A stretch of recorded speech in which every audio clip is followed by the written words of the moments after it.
एक छोटे से गांव में एक बहुत गरीब आदमी रहता था जिसका नाम करीम था।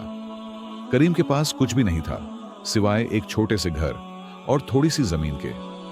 वह रोज अपने खेत में मेहनत करता था ताकि अपने बच्चों का पेट पाल सके।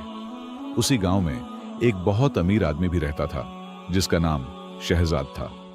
शहजाद के पास बहुत सारे खेत, मवेशी और सोने चांदी के जेवर थे।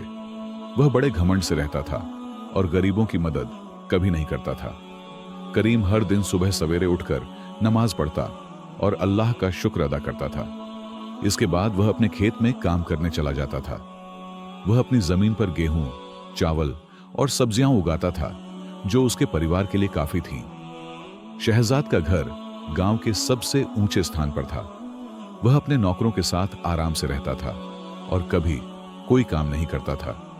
वह सिर्फ अपनी दौलत बढ़ाने के बारे में सोचता रहता था और गरीबों को हकीर समझता था। एक दिन बहुत तेज बारिश हुई और गांव में बाढ़ आ गई। करीम का छोटा सा घर और उसकी फसल तबाह हो गई। वह अपनी बीवी और बच्चों के साथ खुले आसमान के नीचे बैठकर रोता रहा। अब उनके पास खाने और रहने के लिए कुछ भी नहीं बचा था। करीम ने हिम्मत करके शहजाद के घर जाने का फैसला किया। वह सोच रहा था कि शायद शहजाद उसकी कुछ मदद कर दे। करीम को यकीन था कि मुसलमान होने के नाते शहजाद उसकी मुसीबत में जरूर साथ देगा।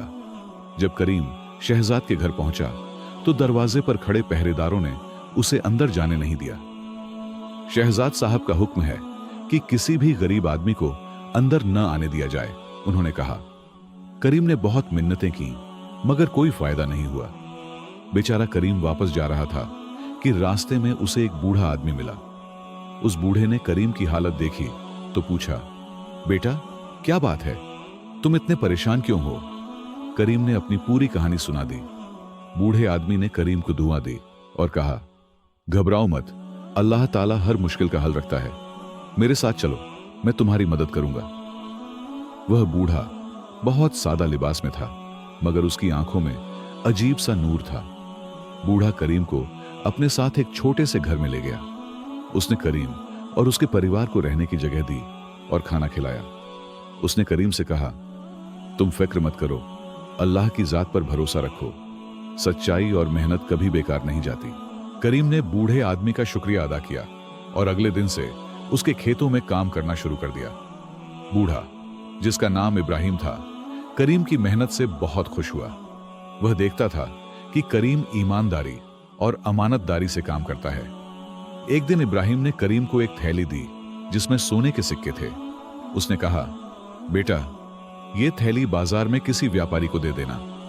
करीम ने सोचा कि शायद यह उसकी आजमाइश है मगर वह ईमानदारी से काम करने में यकीन रखता था। करीम थैली लेकर बाजार गया और इब्राहिम के हुक्म के मुताबिक एक व्यापारी को दे दी। व्यापारी ने थैली खोलकर देखी तो हैरान रह गया। उसने कहा, यह तो सोने के सिक्के हैं, क्या तुम्हें पता है इनकी कीमत कितनी है? करीम ने जवाब दिया, मुझे कीमत से कोई मतलब नहीं, मैं सिर्फ इब्राहिम का पैगाम लाया हूं। व्यापारी ने थैली ले ली और करीम को कुछ कपड़े और खाने का सामान दे दिया। करीम ने यह सब घर लाकर इब्राहिम को दिखाया। दूसरी तरफ शहजाद की जिंदगी में मुश्किलें शुरू हो गई थीं। उसकी फसलों में कीड़े लग गए थे और जानवरों में बीमारियां फैल गई थीं। उसके बहुत से नौकर उसे छोड़कर चले गए थे क्योंकि वह उनसे बुरा बर्ताव करता था। एक दिन शहजाद को खबर मिली कि इब्राहिम नाम का एक बूढ़ा आदमी बहुत दौलतमंद है और उसके पास बहुत सारी जमीनें हैं। शहजाद ने सोचा कि वह इब्राहिम से दोस्ती करके फायदा उठा सकता है। शहजाद अपनी सबसे कीमती पोशाक पहनकर इब्राहिम के घर गया। वहां पहुंचकर वह हैरान रह गया क्योंकि इब्राहिम का घर बहुत सादा था। दरवाजे पर करीम खड़ा था जो अब इब्राहिम का भरोसेमंद बन चुका था। शहजाद ने करीम को पहचाना मगर अनजान बन गया। करीम ने शहजाद को अंदर जाने दिया। जब शहजाद इब्राहिम से मिला तो उसकी हैरानी की कोई हद न रही। इब्राहिम सादा लिबास में जमीन पर बैठे हुए कुरान पाक की तिलावत कर रहे थे। शहजाद को समझ नहीं आ रहा था कि इतना सादा बूढ़ा इतना दौलतमंद कैसे हो सकता है। इब्राहिम ने शहजाद का इस्तकबाल किया और उसे बैठने को कहा। शहजाद ने खुशामद शुरू कर दी और कहा, मैं आपके बारे में बहुत अच्छी बातें सुनकर आया हूं। मैं चाहता हूं कि हम दोस्त बन जाएं और कारोबार में शरीक हों। इब्राहिम मुस्कुराकर बोले, मेरा कारोबार बहुत अजीब है। मैं सिर्फ नेकी और ईमानदारी का कारोबार करता हूं। मेरी असली दौलत मेरे अखलाक और मेरी इबादत है। शहजाद ये सुनकर हैरान रह गया, क्योंकि उसे ऐसी बातें समझ नहीं आती थीं। इब्राहिम ने शहजाद को खाने पर दावत दी। खाना बिल्कुल सादा था, रोटी, सब्जी और पानी। शहजाद को यह खाना पसंद नहीं आया, लेकिन उसने कुछ नहीं कहा। इब्राहिम ने शहजाद से कहा, दौलत वो नहीं जो तुम्हारे पास है, बल्कि वो है जो तुम दूसरों को देते हो। खाने के बाद इब्राहिम ने शहजाद को अपने खेतों की सैर कराई। शहजाद ने देखा कि खेत हरे भरे हैं और बहुत सारी फसल है। इब्राहिम ने बताया, मैं अपनी फसल का तीसरा हिस्सा गरीबों में बांट देता हूं, इसलिए अल्लाह ताला इसमें बरकत देता है। शहजाद हैरान था। उसने पूछा, आप ऐसा क्यों करते हैं? आप तो अपनी दौलत और बढ़ा सकते हैं। इब्राहिम ने जवाब दिया, मेरी असली दौलत आखिरत में है। यह दुनिया तो बस एक अमानत है जो हमें जरूरतमंदों की मदद के लिए मिली है। उसी वक्त एक गरीब औरत अपने बीमार बच्चे के साथ आई। इब्राहिम ने फौरन करीम को बुलाया और कहा, इस औरत को घर में ठहराओ और डॉक्टर को बुलाओ। शहजाद ने देखा कि इब्राहिम कितनी फिक्र से हर किसी की मदद करता है। जब शहजाद वापस जाने लगा तो इब्राहिम ने उसे एक थैली दी और कहा, इसमें कुछ बीज हैं, इन्हें अपने खेतों में बो दो और देखो कि क्या होता है। शहजाद ने मन ही मन सोचा कि यह बूढ़ा मुझे क्या सिखा सकता है, लेकिन फिर भी उसने थैली ले ली। घर पहुंचकर शहजाद ने थैली खोली तो उसमें आम से बीज थे। उसे गुस्सा आ गया और उसने थैली एक तरफ फेंक दी। उसके एक नौकर ने चुपके से वो बीज उठा लिए और खेत में बो दिए। शहजाद को यह सब बेकार लगा। कुछ दिन बाद शहजाद की हालत और भी खराब हो गई। उसकी सारी फसलें बर्बाद हो गईं और उस पर कर्ज बढ़ गया। लोग उससे अपने पैसे मांगने आते थे, लेकिन उसके पास देने को कुछ नहीं था। एक दिन शहजाद अपने खेतों में गया तो हैरान रह गया। एक कोने में जहां उसके नौकर ने इब्राहिम के बीज बोए थे, वहां हरी भरी फसल लहलहा रही थी। उसने नौकर को बुलाकर पूछा, यह कैसे हुआ? नौकर ने पूरी कहानी बता दी। शहजाद शर्मिंदा हो गया। अब उसे समझ आने लगा कि उसने कितनी गलतियां की हैं। वह सीधा इब्राहिम के पास गया और माफी मांगी। उसने कहा, मुझे बताइए कि मैं अपनी गलतियों को कैसे सुधार सकता हूं। इब्राहिम मुस्कुराए और बोले, पहला कदम तुमने उठा लिया है, अपनी गलतियों को मान लिया। अब वक्त है कि तुम अपनी दौलत का इस्तेमाल अल्लाह की राह में करो।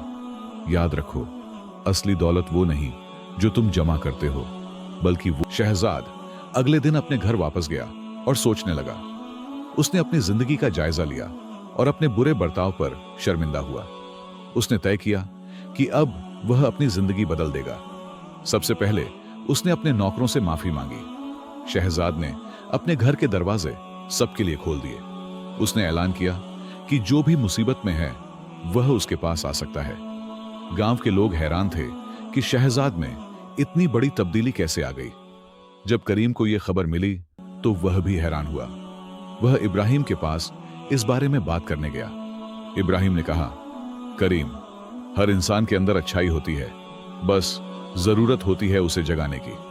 शहजाद के अंदर की अच्छाई अब जाग गई है। शहजाद ने अपनी बची हुई दौलत गरीबों की मदद के लिए खर्च करना शुरू कर दिया।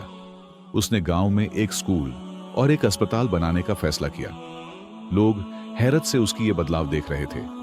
एक दिन शहजाद इब्राहिम से मिलने गया तो उसे पता चला कि इब्राहिम बीमार हैं। वह फौरन उनके घर पहुंचा। इब्राहिम कमजोर लग रहे थे, लेकिन उनके चेहरे पर सुकून था। शहजाद और करीम दोनों उनके पास बैठ गए। इब्राहिम ने धीमी आवाज में कहा, मेरे बेटों, मैं तुम्हें एक राज बताना चाहता हूं। मैं कोई आम आदमी नहीं हूं। मैं इस गांव का पुराना हाकिम था जिसने घमंड छोड़कर सादा जिंदगी अपनाई। शहजाद और करीम दोनों हैरान रह गए। इब्राहिम ने आगे कहा, मैंने तुम दोनों को आजमाया था। करीम, मैंने तुम्हारी ईमानदारी और मेहनत देखी। शहजाद, मैंने तुम्हारे अंदर बदलाव की काबिलियत देखी। तुम दोनों इम्तिहान में कामयाब हुए। इब्राहिम ने अपनी सारी जायदाद करीम और शहजाद को दे दी। उन्होंने कहा, यह दौलत एक अमानत है, इसे लोगों की भलाई के लिए इस्तेमाल करना। अगली सुबह इब्राहिम ने अपनी आखिरी सांस ली और उनकी रूह परवाज कर गई। करीम और शहजाद ने मिलकर गांव की तरक्की के काम शुरू किए। उन्होंने इब्राहिम की वसीयत पर अमल करते हुए मदरसे, मस्जिदें और अस्पताल बनवाए। दोनों अच्छे दोस्त बन गए और लोगों में नेकी और इंसानियत की तालीम देने लगे। गांव खुशहाली की राह पर चल पड़ा। इब्राहिम की कहानी पूरे गांव में मशहूर हो गई। लोगों ने यह सबक सीखा कि असली दौलत माल में नहीं, बल्कि अच्छे अखलाक, नेक अमल और दूसरों की मदद में है। जो इंसान अल्लाह की रजा के लिए काम करता है, वही असली दौलतमंद है, चाहे वह फकीर हो या अमीर।